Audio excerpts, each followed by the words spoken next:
Hallelujah. সবাইকে জয় যিশু। মহান ঈশ্বরের ধন্যবাদ হোক। ঈশ্বর আশীর্বাদে আমরা সবাই কেমন আছি? আমরা সবাই সুস্থ সুন্দর আছি তো। মহান ঈশ্বর আশীর্বাদে ঈশ্বর আমাদের সুন্দর দিন দেখতে সাহায্য করেছেন এবং ঈশ্বর আমাদের আশীর্বাদ করেছেন, তো সেই জন্য মহান ঈশ্বরকে ধন্যবাদ জানাই। ঈশ্বর আরও সুযোগ করে দিয়েছেন। ঈশ্বরের বাক্য বলছে যত বাধা তত বৃদ্ধি। আমাদের জীবনে যত বাধা আসবে তত আমরা কি এক ধাপ করে এগিয়ে যেতে পারবো, তাই তো? হালেলুয়া। আমাদের জীবনে আর তোমাকে যখন কেউ নিন্দিত করছে তখন তুমি ভেবো না, ভয়ে কান্না করো না। তুমি হয়তো যে আমাকে এরকমভাবে বললো, কারণ ঈশ্বরের বাক্য স্পষ্টই লেখা আছে যে তুমি যখন ঈশ্বরকে বিশ্বাস করেছো তোমার জীবনে নিন্দে তাড়না আসবেই। হালেলুয়া। আর তোমাকে কি ঈশ্বরের পথে সঠিকভাবে চলতে হবে, তবেই তুমি ঈশ্বরের সন্তান। কারণ তোমাকে ঈশ্বর আব্বা পিতা বলে ডাকার অধিকার দিয়েছেন। আমরা কতজন খুশি আজকে, আমরা কতজন খুশি, আমরা যতজন বাক্য শুনি কতজন খুশি যে ঈশ্বর আমাদেরকে আব্বা পিতা বলে ডাকা দিয়েছেন। আমরা ঈশ্বরের সন্তান। আমরা কার সন্তান? আমরা সেই স্বর্গ মর্ত পাতালের অধিকারীর সন্তান, যিনি রাজত্ব করছেন, যিনি সমস্ত কিছুকে সৃষ্টি করেছেন, তার সন্তান আমরা গৌরবের সহিত ঈশ্বরের প্রশংসা করতে পারি। আমরা গৌরবের সহিত ঈশ্বরের স্তুতি আরাধনা করতে পারি। Hallelujah, hallelujah. ঈশ্বরের বাক্যে ঈশ্বর আশীর্বাদ করুক। আজকে একটি বাক্য খুব সুন্দরভাবে বুঝবো যে ঈশ্বর আমাদেরকে আরও একটি ঈশ্বর আমাদের আজ্ঞা দিয়েছেন, আর ঈশ্বর আমাদেরকে কেমনভাবে চলতে বলেছেন খ্রিস্টেতে। হালেলুয়া। মথি লিখিত সুসমাচার 6 অধ্যায় 22 পদ। হালেলুয়া। ঈশ্বরের বাক্য বলছে চক্ষুই শরীরের প্রদীপ, অতএব তোমার চক্ষু যদি সরল হয় তবে তোমার সমস্ত শরীর দীপ্তিময় হইবে। হালেলুয়া। বলছে চক্ষুই শরীরের প্রদীপ। সেই চক্ষুই কি আমাদের, দেখো এই গোটা শরীর, আমরা কোনো মানুষ, আমরা এই ঈশ্বরের সৃষ্টি, আমরা যাকেই দেখি না কেন আমাদের এই চোখ দ্বারাই দেখতে হয়। ঈশ্বর কত সুন্দর না আমাদের অঙ্গ প্রত্যঙ্গগুলোকে সৃষ্টি করেছেন। মনুষ্য দ্বারায় আদমকে কত সুন্দরভাবে ঈশ্বর সৃষ্টি করেছেন। চোখ দ্বারায় দেখার জন্য, কর্ণ দ্বারায় শোনার জন্য, নাক দিয়েছেন মানে কোনো কিছু শোকার জন্য, ঈশ্বর মুখ দিয়েছেন খাবার গ্রহণ করবার জন্য, জিভ দিয়েছেন স্বাদ নেওয়ার জন্য। ঈশ্বর কত সুন্দরভাবে আমাদেরকে তৈরি করেছেন, কত সুন্দরভাবে নিখুঁতভাবে ঈশ্বর আমাদের তৈরি করেছেন। সেই জন্য ঈশ্বরের ধন্যবাদ করা উচিত আমাদের। হালেলুয়া। ঈশ্বরের ধন্যবাদ করি। সবাইকে জয় যিশু। কারণ ঈশ্বরের সৃষ্টির জন্য ধন্যবাদ জানাই। সেই জন্য ঈশ্বরের বাক্য বলছে তোমার চক্ষুই তোমার শরীরের প্রদীপ, আর সেই চক্ষু যদি সরল হয় তবে তোমার সমস্ত শরীর দীপ্তিময় হইবে।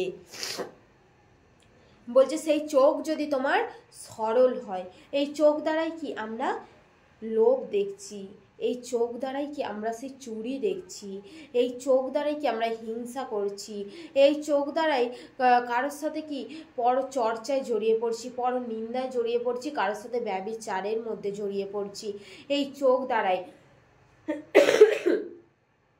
সেই জন্য ঈশ্বরের বাক্য বলছে তোমার চক্ষু যদি সরল হয় তবে তোমার গোটা শরীর আলোময় হইবে।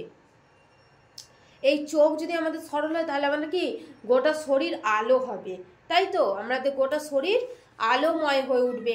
আর এই চক্ষু যদি তোমার মন্দ হয় তবে তোমার সমস্ত শরীর অন্ধকারময় হইবে। হালেলুয়া।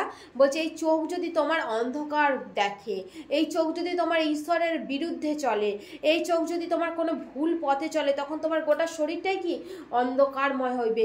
কারণ গোটা শরীরটা কি তোমার নরকের আগুনে নিক্ষিপ্ত করা হবে, যেখানে নরকের আগুন কোনো দিন নেভে না, যেখানে নরকের আগুন সর্বদাই জ্বলতে থাকে, সেই নরকের আগুনে নিক্ষিপ্ত করা হবে। তাহলে আমরা কতজন চাই সেই নরকের আগুনে যেতে? আমরা নিশ্চয়ই কেউই চাই না, আমরা নিশ্চয়ই কেউই চাই না। আর একমাত্র পথ তিনি স্বর্গরাজ্যে যাওয়ার।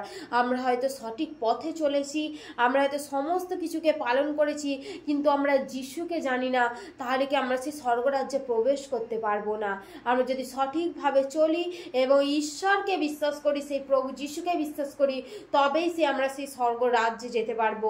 সেই জন্য ঈশ্বরের বাক্য বলছে তোমার চক্ষু যদি সরল হয় তবে তোমার গোটা শরীর আলোময় হইবে।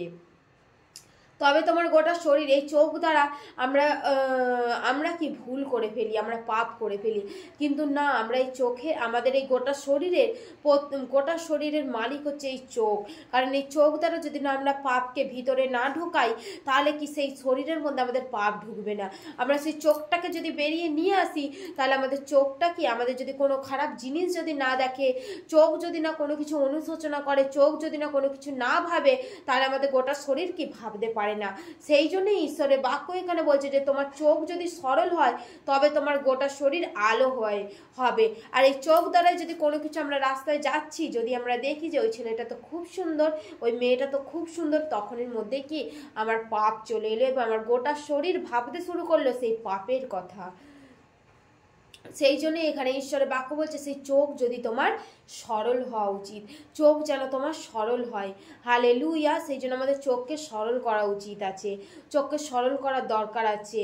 মহান ঈশ্বরের ধন্যবাদ হোক, সেই চোখ যেন আমরা সরল রাখি, চোখ দ্বারা যেন আমরা কোনো কিছু পাপ না করি। বলছে অতএব তোমার আন্তরিক দীপ্তি যদি অন্ধকার হয়, সেই অন্ধকার কত বড়। বলছে সেই গোটা শরীরের দীপ্তি যদি তোমার অন্ধকার হয়, তাহলে সেই অন্ধকারটা কত বড় হয়ে যায়, সেই অন্ধকার তোমার কত বড় হয়ে যাবে, তাই তো। যদি সেই চোখ যদি তোমার পাপ কাজ করে, সেই চোখ দ্বারা যদি তোমার পাপ আসে, সেই জন্য এখানে ঈশ্বরের বাক্য বলছে যে আমরা সেই অন্ধকারের পথে না চলে আমাদের চোখ দ্বারা যেন আমরা শরীরের মধ্যে কোনো পাপকে না ভিতরে ঢুকাই, আমরা কোনো ভুল কাজ যেন না করি। হালেলুয়া। ঈশ্বরের বাক্যে ঈশ্বর আশীর্বাদ করুক, সেই চোখ দ্বারাই আমাদের চক্ষুই আমাদের শরীরের প্রদীপ, এই প্রদীপকে যেন আমরা আগুন জ্বলতে সাহায্য করি। হালেলুয়া। মহান ঈশ্বরের ধন্যবাদ হোক, সেই চোখ দ্বারাই কি আমরা যেন কোনো পাপ কাজ না করি। সেই চক্ষু যদি আমাদের সরল হয়, তাহলে আমাদের গোটা শরীরটা আলো হয়ে উঠবে। সেই চোখকে ঈশ্বর কি নিক্ষিপ্তভাবে ঈশ্বর তুলে ধরেছেন। হালেলুয়া। মহান ঈশ্বরের